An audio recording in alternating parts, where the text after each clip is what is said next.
Shout out sa tagiya sa Facebook kay Mark Zuckerberg or unsa ba na imong pangalan pag pronounce, pati sa imong team. Ngano man jud na nga gam-an man gyud mi ninyo og violation.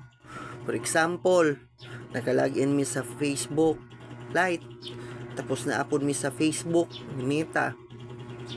Mingon din mo account integrity kay nahack ang among account, nga wala man nahack ang among account, kami lang gyapon ang nagbuhat ana og nag-login ana. Dayon mangayo mo og video nga pareho sa muag nawo mo man tang nawunga, mingon mo di mo maka-recognize. Unsa din inyong gusto nga cellphone, iPhone? Diyos mio Marimar, na unsa naman mo ay bra naman mo og wala na mao. Dayon pagkahuman inyo ming isuspended. Dayon mingon mo integrity. Asa ay minamutbot? Unsa nga pamaagis pagpamutbot? Wa mo na kuyapan? Nya ano ka na laging uban? Nya mag-report me. Kana laging uban.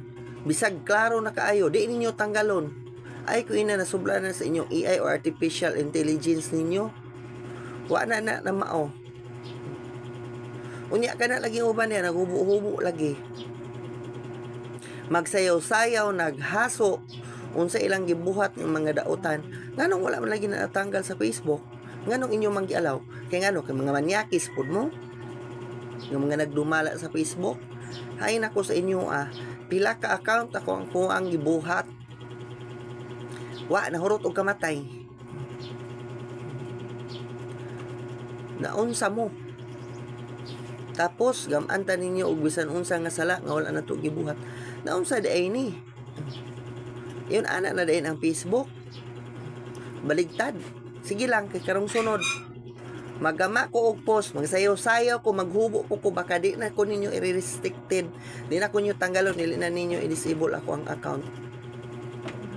Sobra naman mo kabugo in town Facebook oy. Pati nang nagdumala, unsa mo na mga nagdumala din na mga puta-puta o tanga. Hay nako. Bahala na mo sa inyong kinabuhi oy.